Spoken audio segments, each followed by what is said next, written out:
É uma alegria retornar a estar com vocês nessa série de ministrações acerca das 5 mãos.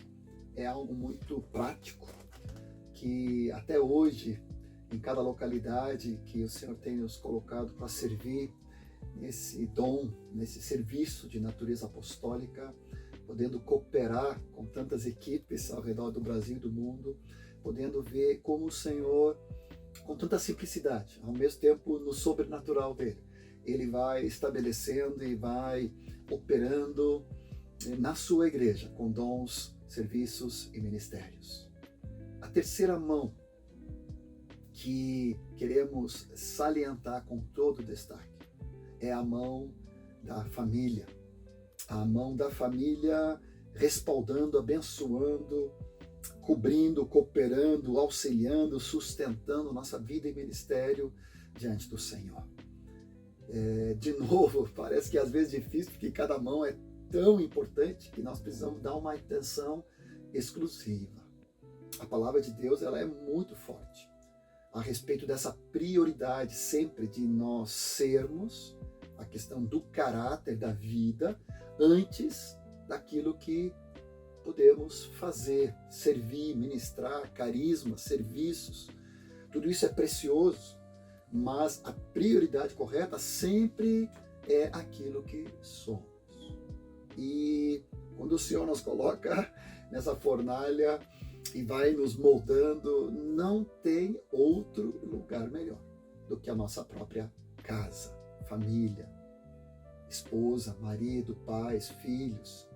E eu quero incluir aqui tanto os filhos solteiros que possam estar contigo, tanto pais com os filhos e junto com eles, como também os filhos, adolescentes e jovens, você realmente honrar teus pais e teus irmãos e ver junto com eles ali essa obra que sempre tem esse começo nessa incubadora, nesse laboratório que o Senhor tem estabelecido por excelência, que é a nossa casa. Aqui, já de antemão, quero trazer um conselho, porque é algo muito forte dentro da experiência que tantos nós temos com a nossa esposa, mas eu também tive e tenho, junto com a minha Martinha, querida esposa, há mais de 36 anos, e parece que foi ontem que nós éramos solteiros, e algo que cativou meu coração. Olhando para a Martinha, foi o coração dela para o reino de Deus. Algo que me chamou, que atraiu completamente, foi o coração dela comprometido com o Senhor e com a sua obra, ela sempre rodeada com discípulos, ela sempre aconselhando, ministrando, já naquela época com palavra de sabedoria, palavra de conhecimento. E ali olhando para ela, disse, opa, de alguma maneira ali tem uma auxiliadora idônea. Claro que não foi só isso que chamou a atenção, fora a graça, a beleza, a inteligência, a unção de Deus sobre a vida dela, mas essa parceria para o reino de Deus, para o chamado, que era algo muito embrionário. Estava fazendo engenharia química naquela época, estava muito mais pensando em ser um engenheiro, né, do que a química de Deus, do que a engenharia de Deus. Mal sabia eu que o Senhor estava nos separando para o seu chamado, para o seu ministério, trabalhando pastoralmente e depois nesse crescente também nessas outras esferas. O que eu quero aconselhar você como jovem, adolescente, jovem, que está sonhando, que está olhando, mirando, né, uma parceira, um parceiro, né, alguém nesse processo de namoro, noivado, casamento santo diante do Senhor em compromisso. Não somente eliminarmos direto a questão do julgo desigual. Para mim, antes eu pensava sempre conforme 2 Coríntios 6, quando ele fala do incrédulo e do discípulo, do maligno, né, Belial ali, e de Deus, da luz e trevas. Não tem comunhão, obviamente. Mas eu já vi, e eu quero trazer esse upgrade aqui do julgo desigual para você, jovem e adolescente, já vai se preparando. Não basta ser convertido, não basta congregar, não basta estar no contexto da igreja. Precisa ser discípulo de todo o coração, com um chamamento diante do Senhor. Porque se tu tem clareza do teu chamado, e tu já respondeste sim ao Senhor, está comungando com alguém e consolidando as etapas de namoro, noivado, casamento com alguém que não tem a mesma clareza e a mesma vocação e a mesma intensidade, é quase, vou colocar assim entre aspas, um jugo desigual. Porque nós estamos falando às vezes de um religioso ou apenas de um crente, e nós estamos falando de um discípulo comprometido diante do Senhor, com Cristo cabeça, com Cristo corpo, coração apaixonado por Ele, pelo seu propósito, pelo seu reino, cujo foco é ser e fazer discípulos. E alguém que apenas está convivendo ali, quer uma vida tranquila e mansa, sem muito desafio, mas para você, que tem um chamado diante do Senhor, isso não vale. Precisa alguém que pegue junto, na mesma pegada. Então aqui eu quero já te trazer esse conselho. Encontra alguém que tem mais sede de Deus, mais fome de Deus, mais consagração ao Senhor, mais entrega do que tu mesmo. Porque aí sim, tu vai ter essa cooperação na casa do Senhor, nessa família. Então eu quero honrar a vida da Martinha. Quero honrar a pegada dela junto comigo.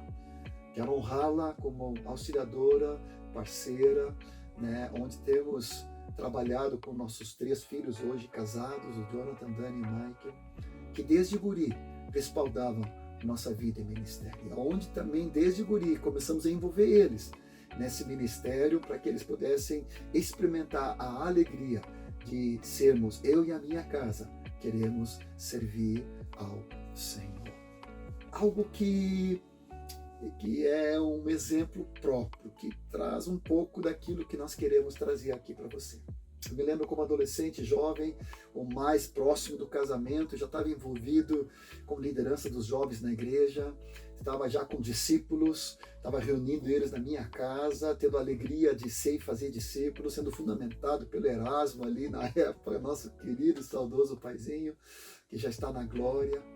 E ali, na minha juventude ainda, uma certa ilusão a respeito da minha maturidade espiritual. Vai rir comigo. E ali achava que já estava meus 80% para 90% como solteiro, oração e jejum, palavra, santidade, tinha vencido os pecados mais grosseiros. E ali havia uma certa ingenuidade, um certo orgulho espiritual da minha própria espiritualidade. Casei. Já baixou para uns 50% o meu nível. Veio Jonathan, depois de 2 anos de casados. Quase que imediatamente a Marta engravidou de novo do Daniel, com apenas 6 meses, e 1 ano e 3 meses o Daniel veio, por soberania de Deus. Tinha meus 30 e poucos anos, casados fazia 4 anos e com 2 filhos pequenos de fralda, e ali a minha espiritualidade já estava ficando negativa, já estava devendo. Não era mais 80, 90, não era mais 50, não era mais 30, estava ali já devendo. E aí veio o Mike, alguns anos depois. E eu comecei a ver quanto egoísmo da minha parte, quanta ilusão dessa imaturidade ou imaturidade e espiritualidade que caiu por terra. Quanta infantilidade, quanto egoísmo, quantas frustrações que me fazia querer ter o meu descanso, a minha zona de conforto. E ali o Senhor denunciou para mim mesmo qualquer ilusão a respeito de vida e de ministério, para que eu caísse em mim mesmo e visse da parte do Senhor. E ali entendi como nunca que o nosso cartão de visita, a nossa carta de recomendação, sempre começa em casa. E o mais importante antes de fazer é ser. Quero deixar aqui já uma dica, para não me deixar para o final, para essa ação que estamos recomendando, para sermos praticantes da palavra de Deus. É hora de tu chamar tua própria esposa e filhos, teu marido, teus pais, e abrir teu coração com eles a respeito dessa vocação, desse chamamento, dessa inclinação em que área, serviço, adolescentes, jovens, teatro, louvor, social, cooperando, equipes de apoio. Onde Deus te chama, já como adolescente jovem, não estamos falando só do consolidade em cargos e ministérios consolidados depois, nós estamos falando nesse começo embrionário, onde Deus nos chama então para servirmos. E às vezes eu brinco com tantos adolescentes que querem revolucionar o mundo e colocar o mundo em ordem, mas começa com o teu quarto, começa com a tua própria casa. Antes de querer servir num retiro, ofereça para lavar a louça em casa, limpar, lavar o carro, cortar a grama, cooperar com as coisas simples, com gratidão, sem murmuração, sem queixa, sem reclamação, sem fazer corpo mole, porque é ali, nesse laboratório por excelência, que o Senhor nos chama para sermos experimentados e aprovados na casa dele, na nossa casa.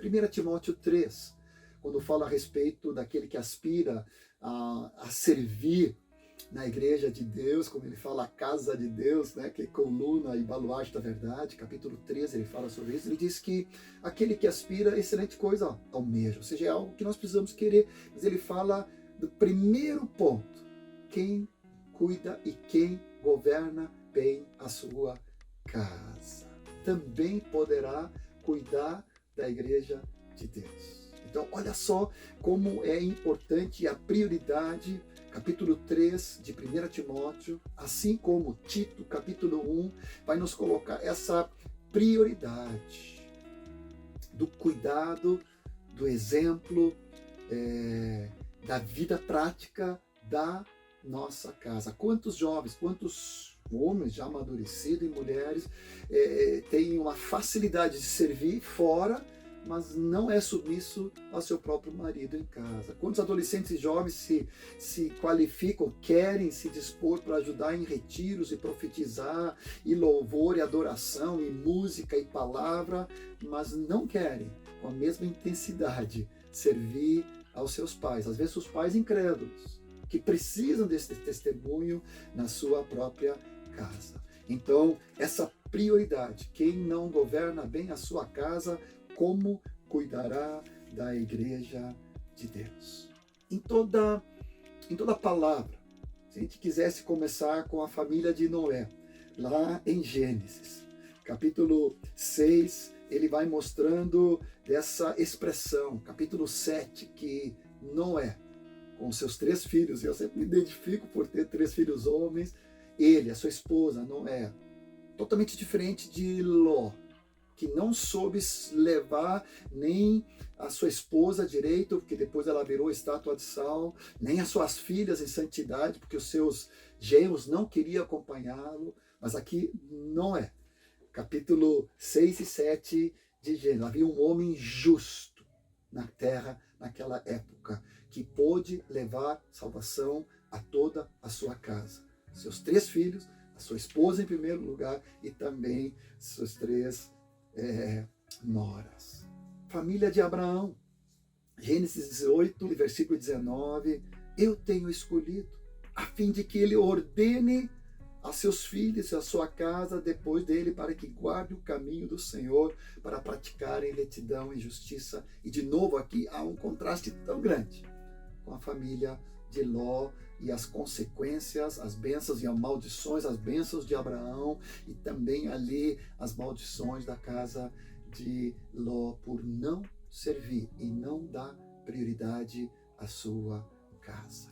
Sempre me ecoa no meu coração Josué, minha leitura de hoje, Josué capítulo 24, eu e a minha casa serviremos ao Senhor.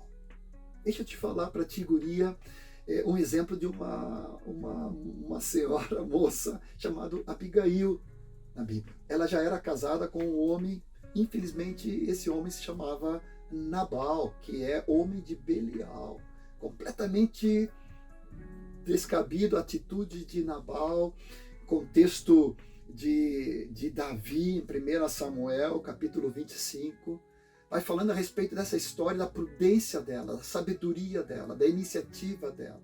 a tal ponto que ela guardou Davi de cometer uma vingança por suas próprias mãos, por causa do assinte ali de Nabal, desprezo dele, mas o Senhor trouxe o juízo sobre a casa de Nabal, e dessa forma Abigail ficou viúva.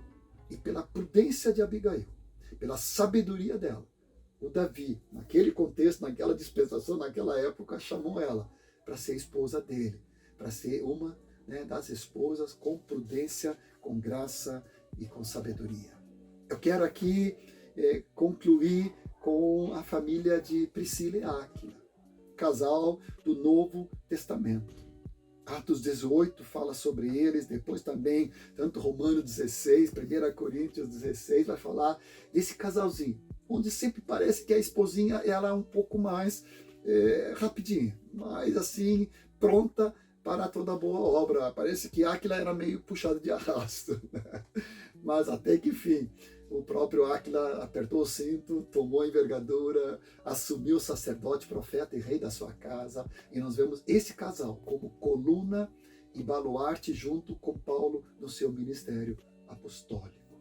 Essa família, esse casal que puxou para perto o próprio Apolo para introduzi-lo às coisas do reino e falando da glória do Senhor. Quero te desafiar em nome de Jesus a reunir a tua casa, a tua família, declarando: eu e a minha casa serviremos ao Senhor.